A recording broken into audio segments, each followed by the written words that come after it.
അങ്ങനെ ഒരിക്കൽ പെട്ടെന്ന് പറഞ്ഞ് എനിക്ക് ഹജ്ജിന് പോകണം. അങ്ങനെ ഹജ്ജിന് പോകണമെന്ന് പറഞ്ഞപ്പോൾ ആയി എന്ന് പറഞ്ഞ് എങ്ങനെയെങ്കിൽ പിന്നെ ഉപ്പാപ്പ അപ്പനെ ചെറിയൊരു ഹാലത്തിലല്ല വ്യത്യാസമുണ്ട്. അപ്പോൾ മൂപ്പർ വിചാരിച്ച് ഇയാൾ ഒരു മസ്ത് പോലെയുള്ള മനുഷ്യനല്ലേ, അപ്പോൾ ഇങ്ങനെ പൈസ എല്ലാം കൊടുത്തിട്ട് ഇങ്ങനെ വിടാനൊന്നും പറ്റില്ല എന്ന് പറഞ്ഞിട്ട് പൈസ എല്ലാം ഒരു കുപ്പായത്തിൻ്റെ ഉള്ളിൽ തുന്നിട്ട്, ഇല്ലെങ്കിൽ ചിലപ്പോൾ എറിഞ്ഞിരും, ചാടിക്കളഞ്ഞു പൈസ.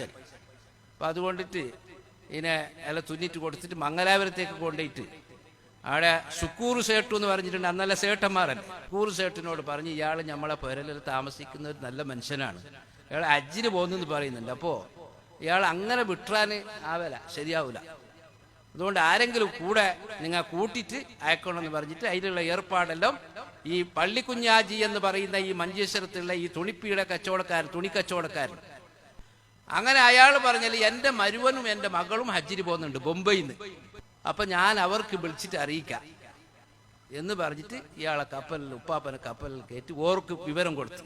എന്നിട്ട് അങ്ങനെ ഈ ഷുക്കൂർ സേട്ടു എന്ന് പറയുന്ന ആളുടെ മകളും മരുവനും ഉപ്പാപ്പനെ കൂട്ടിയിട്ട് ഹജ്ജിന് പോയി.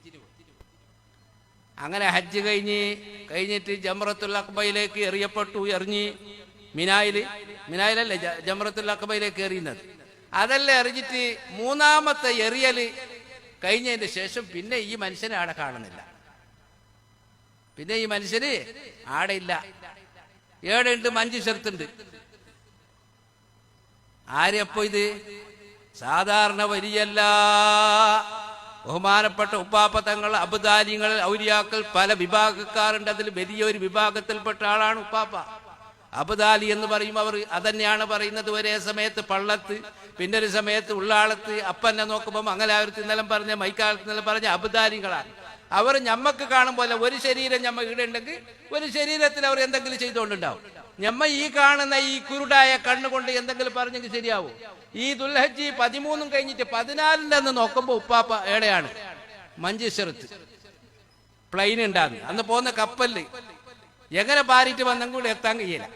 ദുൽഹജ്ജ് 14 നോക്കുമ്പോൾ മഞ്ചേശ്വരത്തിലുള്ള ഈ പള്ളിക്കുഞ്ഞാജി വിചാരിച്ച് ഇയാൾ അല്ലെങ്കിൽ തന്നെ പോകുമ്പോൾ തന്നെ ഒരു വലിയ സുഖമില്ലാത്ത മനുഷ്യർ, അപ്പൊ ഹജ്ജിന് പോയിട്ടുണ്ടാവില്ല, ഏടെന്നെങ്കിൽ പാക്കത്തിൽ നിന്ന് വന്നായിരിക്കും. ഇനി അറിയണമെങ്കിൽ അവർ വന്നിട്ടാണ്, ഒക്കെ കൂട്ടിട്ട് പോയ ആൾ വന്നിട്ട് വേണ്ടേ അറിയണമെങ്കിൽ. അവർ വരുന്നത് വരും. അപ്പൊ മുമ്പത്തെ അവസ്ഥ ഒന്നും ഇല്ല ഉപ്പാപ്പക്ക്. റോട്ടിൽ കണ്ട ആളെ ചില ആളെ അടിക്കല്, ഒരു കീറിയ തുണി, ഒരു കരിമ്പടവും കുഞ്ചിലിട്ടിട്ട് മുമ്പ് പോയ ഉപ്പാപ്പ പോയല്ലേ ആള് പറ്റ മാറി. അപ്പൊ ഈ പള്ളി കുഞ്ഞാജി വിചാരിച്ച് ഇത് പകുതി നേ വന്നായിരിക്കും, ബൊംബൈ നിന്നിട്ട് മടങ്ങിയായിരിക്കും, ഇല്ലെങ്കിൽ ഇതിങ്ങനെ അറിയുന്നത്. അങ്ങനെ ചുരുക്കി പറയാ, കുറെ പിന്നെ അന്നെല്ലാം വന്നിട്ട് എത്താൻ കപ്പലൊരു 20 ദിവസമെല്ലാം ഉണ്ടെന്ന് മംഗലാപുരത്തേക്ക് എത്തണമെങ്കിൽ, അല്ല ബൊംബൈക്ക് എത്തണമെങ്കിൽ. അങ്ങനെ ആടെ പോയിട്ട് കുറെ കഴിഞ്ഞിട്ട് അവർ വന്നപ്പോൾ അവർ പറഞ്ഞതാണ് എന്ത്, ദുൽഹജ്ജ് 13 വരെ ഞങ്ങൾ ഒന്നിച്ചിട്ട് തന്നെ ഉണ്ടായിരുന്നു.